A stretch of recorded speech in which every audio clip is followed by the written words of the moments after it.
Hi everyone, this is Jim and welcome back to my YouTube channel. At ito na nga post ng Universal Records Philippines kanina. Catch David Licauco live at 3 p.m. on the official Universal Records IG and TikTok. So yun nga, surprise. So ngayon lang nila sinabi. Ngayon lang pinost, no? Anyway, next sa Instagram story ni Sir Nathan Perolino ay na Team David today. At kasama nga si Miss Jan Navarro at si Miss Sab at si Miss Diane, handler ni Barbie, at si Kenzie on the back. At guys, meron nga 24 oras interview. Let's watch this. Sakay ng kanyang bagong white high-end car. Dumating sa venue ng kanyang fan meet si David Licauco. Very proud na flinex ni David ang kanyang new baby na noon pa raw niya gustong bilhin. It's electric. Pwede ko siya gamitin araw-araw. Siyempre, efficient. Ipinakita pa ni Pambansang Ginoo ang loob ng kanyang bagong sasakyan at inayapan niya akong sumakay. It's the fruits of my labor with the help of course, GMA, sa business ko rin, sa mga fans, diba? So, kaya nakabili rin ako ng ganito. Ayun na nga, so mukhang hindi naman problema si David sa gas. Dahil electric ang kanyang car. Speaking of working hard, hindi maikakaila ang sipag ni David na araw-araw puno ang schedule sa trabaho at sa negosyo. Sky's the limit nga para kay David na hindi na lang pang-acting dahil pinasok na rin niya ang pagiging recording artist na hindi raw niya inakalang gagawin niya. I never imagined myself to be an artista, to be an actor. So what more yung pagiging recording artist nga po titular, di ba? So I think it's a beauty of life, you know. Like I think if you're open to opportunities and if you do your best, if you are hardworking, anything can happen and you can achieve anything in life. Oh. Actually, maganda kung mag-car vlog siya, no? Diba? Ayun na nga, tinuturuan niya si Lardo sa kanyang car, diba? So maganda kung mag-car vlog siya. Tapos, ang guest niya si Barbie, gano'n. Addict. At ito na kayong media con ng kanyang song. Let's watch this. How's your 2025? Hi, Vinya. Happy interview mo. Ako first time ko interview ng Net25, so really grateful. And, mas kailangan ko kita ng G. Ha? G. Anong G? GLU. Oo nga pala, no? Di ka kasi naka-Net25 nun, di ko lang ang ID nun. Grabe, nagjo-joke at nagsa-small talk. Sana si David malipan. In-interview na pala siya dati sa GM. Naku, no, David. Happy 2025. Maraming work. I've also been focusing on business. On myself, talagang mostly about self-improvement. Also playing basketball, spending time with my family. May show din ako coming up and a movie, so really looking forward to it. Thank you, congratulations. Thank you so much. Okay, next po. I must say, I really like his shirt. Napaka-colorful. At gusto ko yung mga ano niya, yung mga design niya. Parang hindi siya kaano nung tela. Parang nakaangat siya ng konti, diba? Grabe. So ayun na nga guys, finally nag-announce na si David na meron siyang upcoming show at upcoming movie. So yung upcoming movie niya, palagay ko yung MOL yon. Yung TV show, well, guess siya sa Beauty Empire. Bukod doon ay wala pa tayong info. So nangangalap pa tayo guys. You single, did you go through voice lessons? Ano yung maginawa mo to prepare for this? Actually, since last year, nag-voice lessons na talaga ako sa UR. And then just this year, nag-open up a schedule after ko lang araw. I went back to, doing voice lessons with help of UR. And then, ayun, I would just sing sa banyo, sa kotse, ganyan. Tinutulungan din ako ng aking assistant, si Kenji, sa pagkakanta. Ayun na nga guys, so officially, assistant na nga ni David Licauco si Kenzie. So, ayun. And then, we just did it. And then, during the recording day, I was super shy. Kasi, as you guys know, medyo mahihayin talaga akong tao. But, with the help of white wine, ako ay natulungan. Ayun pala guys, kaya pala nagti-TikTok live siya, may wine siya kasi shy nga siya. So, natulungan siya ng white wine para ma-boost yung confidence niya, guys. Dahil shy boy siya, di ba? Yun. Pero pang white wine habang nag-recording, wala na. Yeah, I was drinking wine the whole time. That's just nice. Happy lang, yeah. Well, congratulations and good luck to you. Ayun, the whole time daw, umiinom daw siyang white wine habang nagre-record. O, diba? Parang rockstar. I'm in love with my life. Okay. Thank you, David. Congrats. Okay. Thank you. Grabe, wala talaga kayo mapipiga kay David. Napanood ko nga yung isang video nito. Tapos sabi nga nung isang vlogger, wala raw silang mapiga-piga kay David. Grabe. Liking someone and just I think minsan kasi nahihiya tayo sabihin na gusto natin yung isang tao or that you're falling in love to that person, diba? So I think just how to do it, just say it because you only live once and mahal mo, mahal ka na. Is the song specific? Parang is it a love letter to a person or to someone who is close to you, or meron bang specific person na dinededicate kaya yung song sa kanya? It's open to everybody. Maybe. Diba? Gusto ng mga reporter mag-open up si David kung may special someone siya na dinededicate yung song. Pero wala ka sila mapiga. Magaling na si David. You'll never know. Baka. Sige, last na lang. Expect niyo po ba na mag-release kayo ng song this year? Well, I think lahat ng ginagawa ko sa life, pagiging artista, pagiging actor, never siya expect. All I knew when I was younger was to play basketball and eventually mag-job sa family business. Like this whole thing, this whole showbiz, acting, having my own business, now like I have endorsements, and most recently nga, itong releasing a single, hindi ko siya in-expect talaga. Diba? I mean, parang far-fetched if you think about it. But I think if you're open to opportunities and galingan mo lang sa lahat ng mga opportunities na binibigay sa'yo at maging masipag ka at maging grateful, I think you can be successful. Hopefully sa itong bagong journey na aking tinatakay ay sana ay maging successful din ako. But I will do my best, that's for sure. Oh my God. I Think I Love You would probably the soundtrack of my love life. Siguro Multo. I love that song. At pangatlo, Taylor Swift song. Siguro Daylight or hindi ko sure. Collide. Alam niyo ba yung Collide by Howie Day? Yeah. That's my favorite song. So, siguro yun. Multo, parang yun pa lang yung pinost ni Barbie Fortesa sa TikTok niya na video, diba? Grabe yung sa Taylor Swift. Oo nga.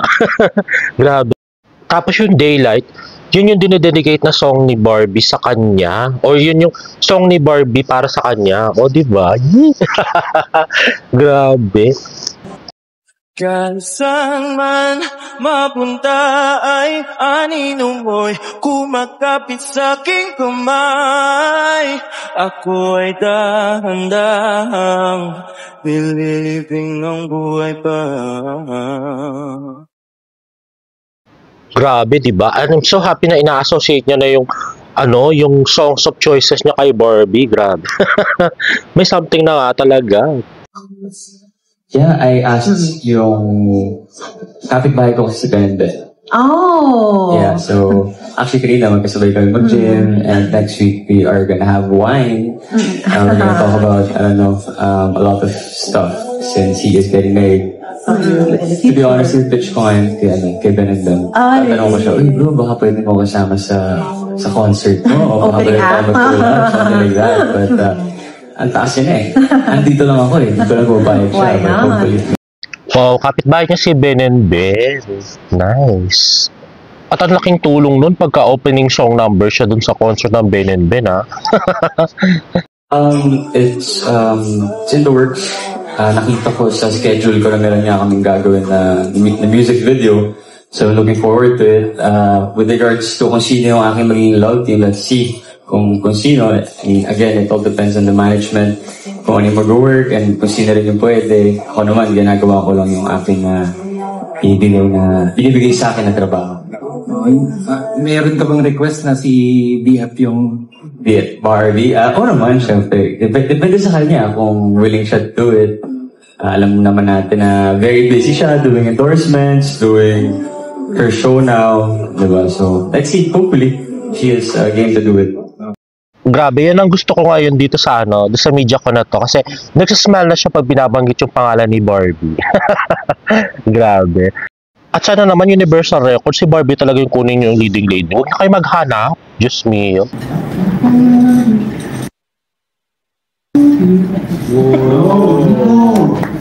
Recording artist ka na pala ngayon. Ang bihira.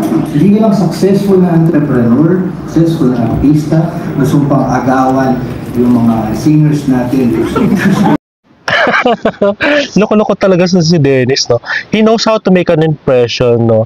So, lahat yung mga media, tumawa nga doon sa kanya yung joke, naagawan pa ni David yung mga singers. Pero congratulations, balita ko yung kanta mo nasa top 5 sa iTunes, kaya congrats bro. Happy for you. Sana minsan kanta natin itong kanta mo sa AOS because I think Hi David, congrats. Oo nga, sa AOS at saka sa It's Showtime. At dapat talaga mag-rehearse ka na ng choreography niyan, David, dahil magandang sayawin yung kanta mo. Danceable siya. David, sa iyong single, I think I love you. I want you to know that I'm very, very proud of you. Sana magtuloy-tuloy ang iyong journey as a recording artist. Ituloy mo na, gawin mo ng yan album, gano'n. I'm proud of you and I'm always here for you to support you. Ingat ka palagi. Congratulations. I'm very happy na very supportive ang Universal Records at saka ang mga media sa Barda, 'di ba? Sa question yung kasama si Barbie. Tapos ngayon pati sa video grid kasama din si Barbie, 'di ba? Grabe. At tingnan natin yung reaction ni David. Habang sinasabi ni Barbie yun, let's watch this. Congratulations, David, sa iyong single. I think I love you. I want you to know that I'm very, very proud of you. Sana magtuloy-tuloy ang iyong journey as a recording artist. Ituloy mo na, gawin mo ng yan album. O diba, sa ni David, habang pinapanood yung part na yun, talaga nakita mo na nag-smile siya talaga, kinilig. I'm proud of you and I'm always here for you to support you. Gabby Garcia, Dennis Trillo, and Barbie Fortesa. So ano naman ang masasabi? Ayun na nga, diba? Nag-smile ulit na sinabi yung pangalang Barbie Fortesa. Ay mo sa mga nagbigay ng message for you. Well, thank you sa message. Natawa kay Dennis at na-touch ako sa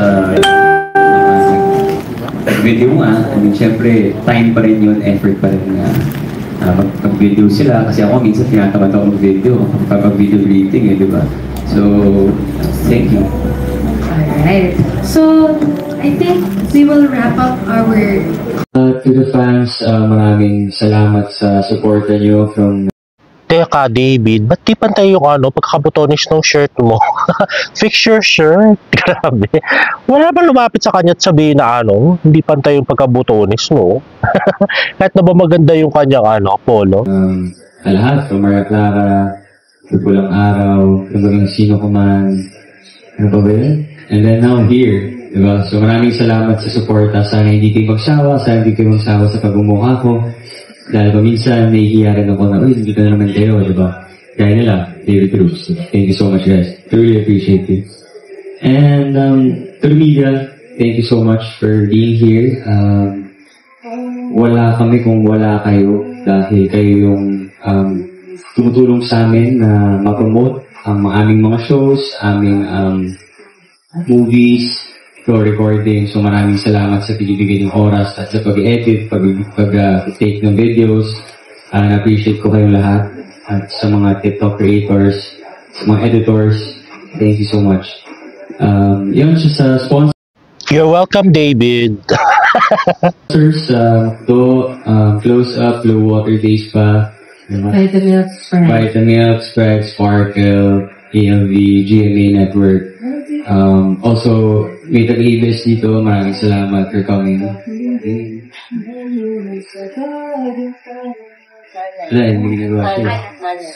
Hello, thank you for coming here. Wala, hindi na share. Parang ganun yung sabi niya. Thank you for coming here. Grabe. So yun, thank you so much guys. And also sa Noctus Square for having us here. So, sarap. Thank you guys. Sarap ng lumpia. Thank you. Alright. So again, You are dead. Thank you, syempre. alright, thank you. Thank you so much, David. So Ito nga post ng GMA Network Photos, Moments at Pambansang Ginoo, David Licacos, I Think I Love You Media Call.